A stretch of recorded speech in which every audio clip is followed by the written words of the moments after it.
You know the difference between maybe me and others is I said yes. I said, I'm willing to go. I'm willing to be. I'm willing to do. I'm willing to say. I'm willing to be your hand extended, God, to those that are in need. We can lift up the broken. We can enlarge the small. We can favor the weak. Love isn't romantic. Love isn't erotic. Love is self-sacrifice. Love is putting others first. Hey, good morning, everybody. This is the crowd that shows up right here. Look at this crowd. Look how good you guys look. This is amazing. I love the fact that you showed up today. Who's excited to be at New Life Church today to worship Jesus? Anybody? Oh, man, it's so good to see you guys here at Kearney, and as well, all of you that are worshiping with us at all of our locations. What a blessing it is to be one church in multiple locations, right? You are sitting in one of many, many services, and our church has got such an impact that's happening in Nebraska and around the world. It's fantastic. In fact, we want to talk a little bit about that in this Kingdom Builder series that we're in right now. This Kingdom Builder series is really to help us focus on something that's really at the core of our church. We want to see people find Jesus, okay? And we want to see their lives changed by Jesus. How many guys would say, look, my life has been changed by Jesus? Anybody? Come on, let me hear you. Let me see you. Come on, that's good. Absolutely. Hands were up all over the place. Claps were happening at multiple campuses. That's because, man, we are passionate about Jesus here, and we're so passionate about him that we don't want to keep him to ourselves, that we want Nebraska to know, we want our communities to know, we want our nation to know, and we want our church, we want our world to know. Today, we're going to focus on what God's doing around the world. We have one of our Kingdom Builder partners, one of my good friends, Pastor Kenton Moody. He is a missionary to El Salvador. He's going to be with us today, helping us focus on one of the three legs of Kingdom Builders, which is global outreach. All right, last week we had my good friend Chris Sonkson. He helped us focus on, local church expansion, like building up the local church so that the local church in America can be strong so we can reach to the ends of the earth. And then next week, I'm going to come up, and man, I'm going to talk about just the heart of Kingdom Builders in general here at our church. Why is it so important to us? Why is it important to the heart of God? And I'm going to invite every single one of you to participate in what we call the miracle offering. This year, the miracle offering that we're shooting for is $176,000. $176,000. Yep. Now look, that's going to take all of us. It's going to take all of us. And so here's my challenge to you. If you've never given, you've never been a part of Kingdom Builders, this is your week. You want to bring an offering, right? If you have been, I want you to be praying and seeking God. God, what is it that you want me to bring to meet this goal of $176,000? And just to clarify it, what does $176,000 mean? It's the difference between the vision that we cast at the beginning of the year and the commitments that we want to still fund by the end of the year, right? So there's a delta, there's a difference between what has come in and what we want to fund, and the difference is $176,000. So I believe that's a miracle, and I want you to be a part of it. So here's what I want you to do. I want you to lean in. I want you to be praying. I want you to be seeking God. I want you to come next week with an offering, and let's all bring what God asks us to bring. I believe we're going to hit that $176,000, and I believe we're going to probably go over the top of that, and we're going to fund all of our Kingdom Builder partners for 2024. It's going to be amazing. It's going to be incredible. You're going to want to be a part of it because you're going to want to walk away and say this: I was a part of a miracle. I want you to be part of a miracle. So I want you to pray and seek God, because all the dollars that we bring, they go. We send them out to partners just like Kenton Moody. So Kenton's been down in El Salvador for the last number of years. I'm not going to steal his thunder and tell you everything he does, but let me just tell you this. The guy, I don't know when the guy sleeps.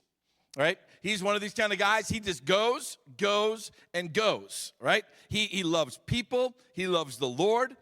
He loves the local church. He loves what God's doing in America, but he's passionate about what God's doing in El Salvador, and I can't wait to introduce you to him. But before I do that, can I just ask right now at all of our campuses right now, hey, if you've been to El Salvador, would you just make a little noise really quick if you've been to El Salvador? At all of our campuses, we've got people at all of our campuses that have been to El Salvador. I think that is so incredible. In fact, we have a team going to El Salvador in May of 2025. But guess what? It's already full. It's already full, so you can't even sign up for it. It is jam-packed. You can go on the wait list if you want to, but I guarantee you, every one of those people, even if they had COVID for the 4th time, they're going to go to El Salvador. Right? Because there's just something about being down there. God does something in your heart. It's so fantastic. So, guys, would you do something for me at all of our campuses? Would you put your hands together and would you welcome my good friend, your Kingdom Builder partner, Kenton Moody? Come on, put your hands together. Welcome him out here. Thanks so much, Pastor Jeff. Good to have you, man. Thank you, man. Awesome. It's all yours. Oh, great. Man, I am so glad to be here with you in New Life today, and it's a pleasure for me. And one of the things I want to just share with you, because there's a lot to share about El Salvador, is that you guys are making an investment in fertile ground. And God is doing wonderful things in El Salvador. You know, sometimes people come and they say, well, I want to share the good news, and they got some bad news for you. I don't have any bad news for you. All I have is good news, and God is working there in El Salvador. And you guys have been making an investment for a number of years in El Salvador, so everything you're going to see in just a minute on the video, you've been part of that, and you are a part of it. And God's going to do wonderful things as well in the future. As you prepare to give here at the church through Kingdom Builders, you are supporting what we're doing in El Salvador. You're reaching children. You're reaching people in the prisons. You're reaching those that are looking for jobs, and we help train them for jobs. You're rehabilitating gang members in El Salvador. And all of that you're going to see in just a second on the video.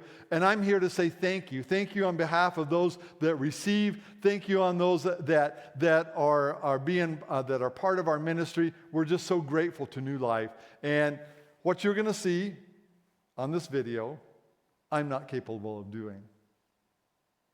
But with Kingdom Builders and us being there on the ground and God, everything is possible. I want you to look at the video for just a second.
Thank you for what you're doing in El Salvador. Again, we say that we build lives one family at a time.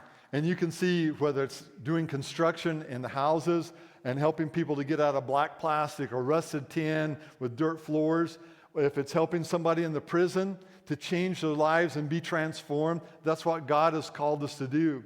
And God has given us a great opportunity as we pastor the Open Door Church to reach out and touch the community around us. On one side of the church was the MS-13. On the other side of the church was the 18th Street gang. And God has led us to be a catalyst for change. And gang members are very difficult to change. They've sold their life to the gang, but we see progress a little bit at a time. What's happening there in El Salvador, in the last 2.5 years, the president has put more than 90,000 people in jail. And maybe you've heard about it on the news. Maybe you've seen him on the news. What that's done is it's changed our country. We were one of the most violent countries in the world. Now we're the number one country with the most people in jail. And you know what? Problems like that offer opportunities. And so the country has changed. There's no more extortion. The violence has dropped down. And it never affected us directly because they trusted us as well, the gang members, because we're in their area. We're the pastor that's reaching out to their children, to their brothers and sisters. We're the ones that are helping build homes in the community. But what that has done is God has opened a door for us to also be in the prisons. And I want to focus on that for just a minute. In Hebrews 13:3, it says, remember those that are in prison as if you were in prison with them. And the Lord spoke to me and he said, how are you ever going to know how it is to be in prison if you don't go? And so I decided I'm going to go and I'm going to be part of that. And so the Lord started taking us to the prisons, to the youth prison, to the county jail, right now to the women's prison. There's 12,500 women in a space for 4,000 people. And God has allowed us to be in there and to be a catalyst for change. I was in there several months ago, and we were ministering to a group of ladies, about 1,500 ladies, and they're just packed in almost like sardines in a can, and they had bunk beds stacked 3 high out in the open area, ladies standing on top, crowded around to look and to sing with us, and just like they were singing on the video, they were worshiping the Lord, and some had their hands raised. And the Lord spoke to me, and he said, Kenton, this is why I brought you here. Well, why, God? Just to minister to women in the prison? No, because you're willing to go. I'm just a country boy raised in Oregon and in Missouri, and I didn't know anybody from another culture growing up, never spoke another word of another language growing up, never had that opportunity. But God called me. Am I the most qualified? No. Am I the best speaker? No. That doesn't mean you get up and leave, okay?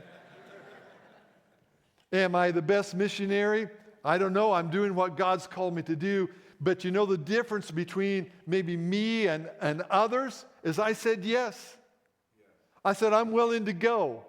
I'm willing to be. I'm willing to do. I'm willing to say. I'm willing to be your hand extended, God, to those that are in need. And there's a lot of people in need in El Salvador. Maria's one of them. Maria was a woman who didn't want to accept Jesus Christ. I talked to her a number of times. She lived in the community that we had right next to the school. She just laughed at me. She said, you know, I enjoy going out and dancing. I enjoy drinking. And I'm not saying those are cardinal sins or anything like that. But she had a life that was directed towards her satisfaction rather than pleasing God.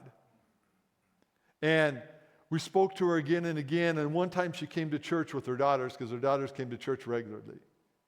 And I watched as tears rolled down her face, and she came down and she gave her life to Jesus Christ.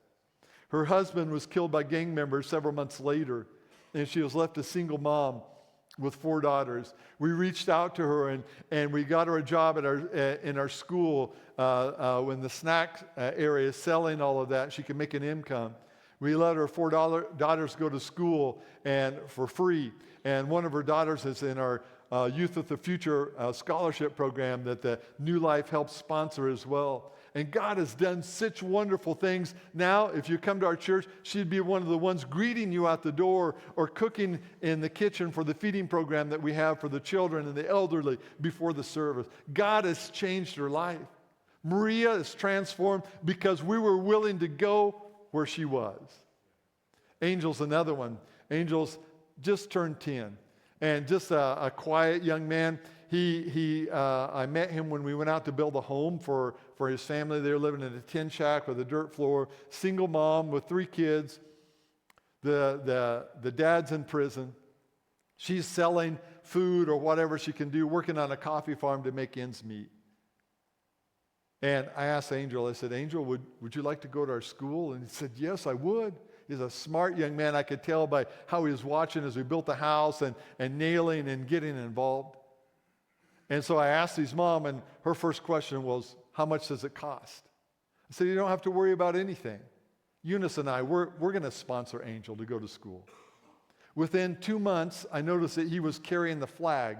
And in our civic act, we have like where you pledge allegiance to the flag and that type of stuff of El Salvador. And so I asked the teacher, I said, what's going on? Because I know that's an honor position. How could he be in that after 2 months? She said, this young man is really intelligent. And he's already risen to the top of his class. And Angel was somebody more reserved, but at the end of the year, he came to me and he showed me his grades, straight A's on his grade card, because we had reached out to him. Just last week, before I came, Angel accepted Christ into his heart. He becomes the spiritual leader of his home, a 10-year-old boy that has brought his sister into the school, and now his other younger sister is going to come as well. And that's why God called us to El Salvador, to reach an Angel, to reach his sister Fernanda or Kimberly, or to reach Maria and her 4 daughters and to help them to reach into the prison. And that's what you're doing through Kingdom Builders. You're reaching out, and you're not just helping build a house or helping run a school or helping somebody learn how to decorate cakes or to sew clothes. You're reaching people and helping them know Jesus Christ as their personal Savior. And that's what it's about. That's my mission. That's your mission, and we're working together. And we're so grateful that you're doing that. How do you do all of that? Number 1, we have to be prayed up. Number 2, we have to have the finances to do it. And number 3, we have to love personally. And I want to share just briefly with you this morning what God has called us to do in loving others. And I want to encourage you, if you have an opportunity to be part of a Go team, you don't want to miss it. You've already missed this one for next May, okay? And so, you might convince Pastor to do another one later, but you want to be part of that. You want to go. You want to reach. You want to see what God can say to you while you're out of your comfort zone. And we all have our comfort zone. You're probably sitting in it right now. You may sit in the same place every time when you're in the service. That's our comfort zone. God many times wants to get us out of that, take us where he can speak to us, where he can peel back some of the layers and we can feel the hurt. And we can befriend a Maria or an Angel and make a difference in their lives.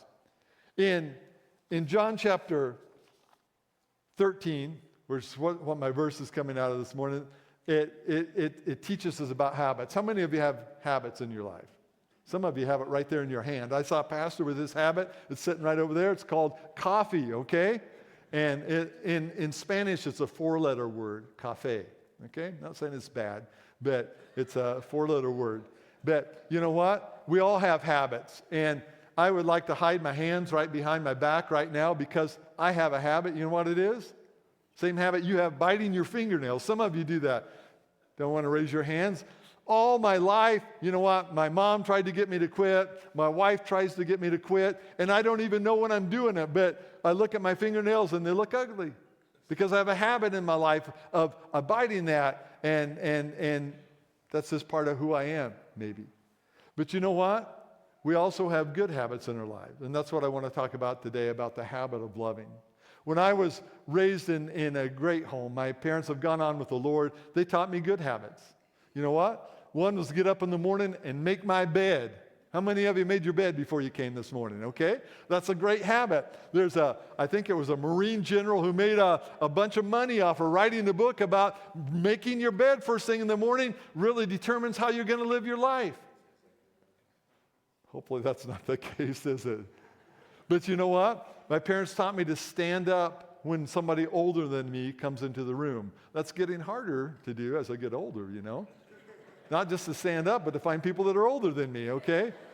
But also my parents told me to say thank you and you're welcome and to be grateful. And those are habits that we need in our lives. But how do people know us as Christians today? Do they know us of our habit? Hey, I see them get up and they go to church and looks like they may be carrying a Bible and they come back and they're people that seem nice and everything. But that's not the habit that we want them to see. We want them to see the habit of loving others. And the Bible speaks about that in John chapter 13, verses 34 and 35. It says, "So now I give you a new commandment. Love one another." It says, "Just as I have loved you, you must love one another." Your love for one another is going to prove to others who you're following, who you are. Not just that you're new life, but I'm a follower of Jesus Christ. And whenever the Bible repeats things again and again, it's really important. And right there in that verse it says, one another, one another, one another. It's talking about not just loving myself, not just loving my family. That's easy to do. But loving one another. Loving those that are friendly to us, loving those that are nice to us, and loving those that, you know what, they could be our enemies. And the Bible speaks about that as well. It says we have to love our enemies.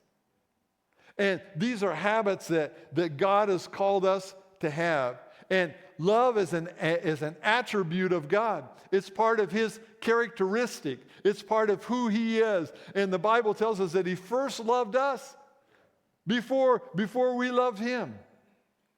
And He draws us to that. And you know what? We're all familiar with the scripture, but to make love a habit in our lives, it takes some work. It takes some effort on our part. Love isn't romantic. Love isn't erotic. Love is self-sacrifice. Love is putting others first. And you know what? I try to do that in my life because I'm a romantic. If you talk to my wife Eunice, she would tell you the same thing. I'll take the flowers. I went down and got her breakfast this morning and brought up a plate of breakfast. That's how I show my love. I like to cook. And when I cook, that's love because I'm a good cook. And so, we're showing love, but how do we as Christians develop that habit of love in our life? And God has taken me to El Salvador, and He's used me to love across cultural lines, to love across language lines, to love people that maybe have been violent to others, to love people that are not even interested in my message. He's helped me do that. And God wants you to do that right here, wherever you're at, in Nebraska, we're going to say, okay? But there's several ways that we can develop that habit of loving. Number one, we can lift up the broken. We can enlarge the small. We can favor the weak. Right here on my handy-dandy prayer card that we'll have out in the lobby, I have a group of children that are around us. Daniela, Raquel, Alex, Isaias. There's 9 of them, I think, from this family. And when they first came to the Open Door Church, we have a feeding program Sunday, Monday, Wednesday, Friday before our services, and they can come and eat for free and stay for service or go on back home. And a teacher brought them. And they stood out to me because we in El Salvador, a lot of times we eat with our fingers, pupusas, or eat with our hands. And those of you that had pupusas, you're right next to manna from heaven, okay? But I noticed these kids were taking the food and they weren't just putting it in their mouth one bite at a time. They were shoveling it in their mouth by the handfuls. And I asked the teacher who brought them, what's their story? And she told me, she said, these children right here, they're both of their moms are in prison. The families live together. Their dads are in prison. They live with grandma. Grandma doesn't have enough money. She drinks and doesn't really care for them. And so I brought them here to get them food. And we decided to reach out and just adopt them. And not adopting them like in the sense of legally, but adopting them as a church and helping them. And that was a lot harder than I thought. Helping the weak in helping people grow and all that type of thing, that's not an easy thing to do for us. It's an effort. And these children, they would come and they loved to sit with us on the front row. They were there on Monday night in the prayer meeting. And you know what? They don't have a lot of water at their house. We bought them some tanks to have the water, but they don't wash their clothes well. They smell. Their clothes are stained. Many times they have food on their face or on their hands, and they come, and you know what they want to do? They want to hug. And what does that do? Stains your clothes. When you're sitting next to them, you smell the smell of these children. And you know what? I'm going to tell you, it's the most wonderful smell in the whole wide world. Dirty children. You say, come on. It is when you love. If you love, you can see beyond the stains. You can see beyond the habits of them wanting to go out to the bathroom 10 times during service. And you can see them when they begin to sing and they begin to lift their hands and they're watching you and you become their example because they don't have one at their house. And God has called us to love people. And you know what? You don't need me to bring Daniela or Raquel or Isaias or Alex up here for you to love. You have people around you that you need to lift up, that you need to heal, that you need to transform. You need to be God reaching out to them. God's called you to love. He's called me to love. It's a habit, and it's a habit that we have to work through because, you know what? We become second or third place, not first place. God becomes first place, they become second place, and we're after that. That's not an easy thing to do.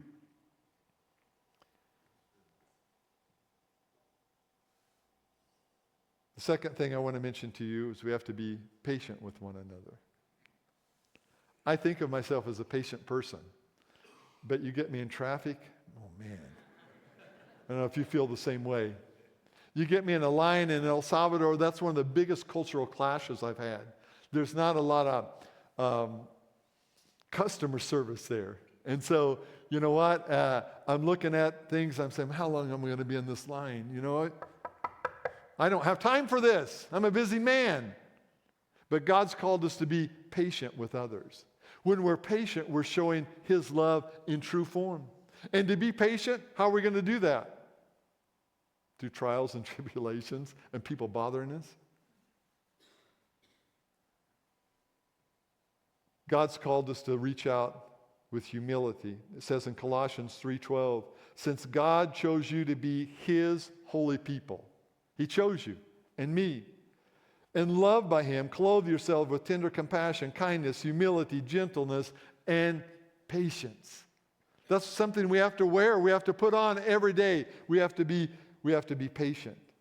And God has been patient with me. Have I failed again and again and again? So have you. God's patient with us in His kindness and His mercies, in His loving mercies. And that's what we're doing with the gang members. One of them, his name is Andy. Andy had tattoos all up and down his arms and everything. He had been a gang member with the 18th Street gang. And when he came to our rehabilitation center, he had a lot of changing to do. He had grown up in the church as a boy, but had gotten away from that. And pastors met Andy and would know him by sight. We had some of the people from the justice system come because they're the ones that send the young men to our rehabilitation center. And so they wanted to ask the young men, how are these guys treating you?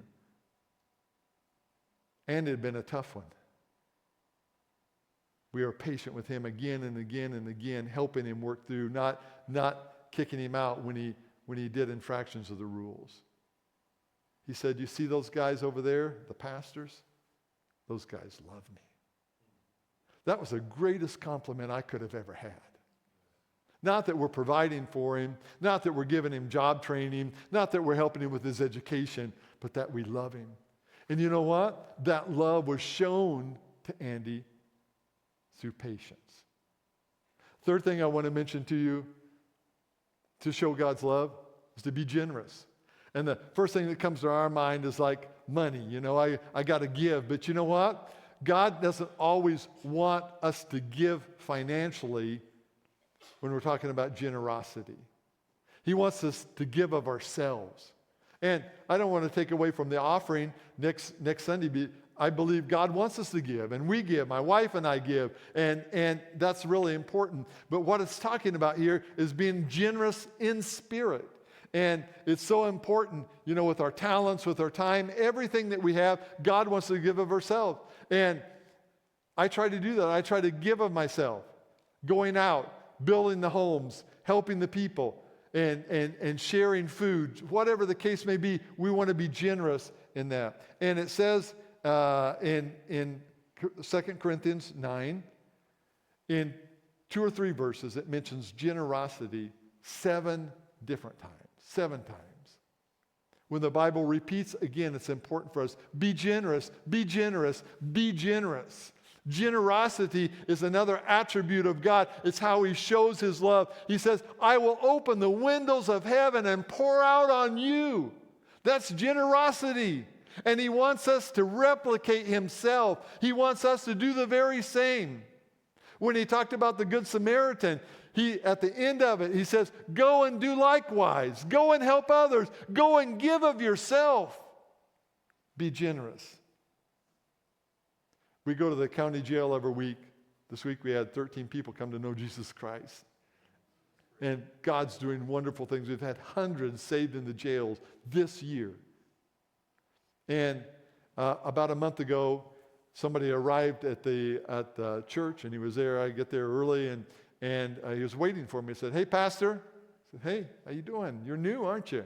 I know my congregation. He said, yes. He said, I just came from jail. And when you came to the jail, you said if we needed anything, we could come to your church and you'd help us. I said, great, glad to help you. What do you need? Everything. Okay. I was a little taken back. And he said, I have a place to stay. I'm living with my dad, but I don't have any clothes. All I have the clothes that I came out of prison with. I don't have any food. I don't have any money. I don't have a job. And I said, well, the first thing I'll do, and I took out my wallet, and I'm going to give you some money for today. And being generous starts with us. It doesn't it's not calling the church, hey, New Life, you know what? I got somebody out here with need. What can you do for them? It's me being generous.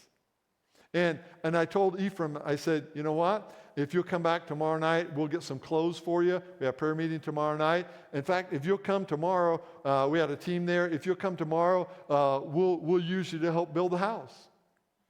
And so he came out to build the house with us, and we paid him for the day, got him a job with one of the guys who has a construction business in our church, got him the clothes, and you know what? That same day that he came to the front and accepted Jesus Christ. Being generous draws people to the love of God. The last thing that I want to mention to you is be forgiving. When we forgive, just as God forgave us, and we could take just a moment and you could think of the million things that God has forgiven you for. At least I can. When we forgive, we are showing God's love in His truest form. God's called us to extend forgiveness. My mom died a little over a year ago. The last year she was in a nursing home, and it's really tough for me as a missionary to be overseas. And I have 3 brothers. I have one that lives in Nebraska, and one in Wisconsin, and one that lived there on the family farm. And for those of you that have gone through death of parents and then, separating everything, there's just some things that went sideways. And I was very close to my mom, and I felt hurt. I felt anger towards one of my brothers. And you know what? I carry that in my heart. He was wrong. He shouldn't have done that. And in the month of September, I was on my way to pick up somebody from the airport. It might have been you guys. And when you came in with the pastor team, Pastor Jeff, and the Lord spoke to me, call your brother and ask him for forgiveness. I didn't do anything. What do you want me to ask him for forgiveness for? He's the one that was wrong. How many times have you said that? All the way to the airport, I was just struggling with God. I tried to put on Christian music and, pray and all that kind of stuff, and the Lord was still right there. Call your brother. Ask him for forgiveness. So I did. Called him. A little small talk, and I said, you know what? I just want to ask for forgiveness for anything that I've done to hurt you or your family. I'm so sorry. I don't want anything between us as a family. Did my brother reach back and say, well, forgive me too, and all of that? No, I didn't get anything. But you know what? I was obedient, and I loved as I should love. And I want to tell you something. God's called us to forgive, and it says in Proverbs chapter 17, verse 9, love prospers when a fault is forgiven. If you want to truly love, you forgive. You forgive your family. You forgive your ex. You forgive those that stole from you. You forgive those that have done something against you. And we know about that. 7 years ago, a little over 7 years ago, my brother-in-law was shot by gang members.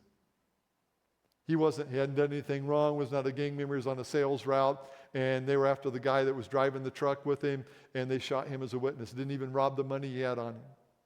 Left a wife, was a widow, 2 beautiful children. He was a deacon in the church and everything. And we had to forgive and reach out to gang members. Go to the jail, start a rehab center for them, and love them in spite of the hurt that we felt. And that's what God wants us to do. He wants us to love people into the kingdom by healing them, by lifting them up. He wants us to love people into the kingdom by being patient. He wants us to love people into the kingdom by being generous. And he wants us to love people into the kingdom through forgiveness. And if you do that, you're a missionary right where you are at. Right here in Nebraska. Whatever campus you're at, wherever you live, God's got it through you.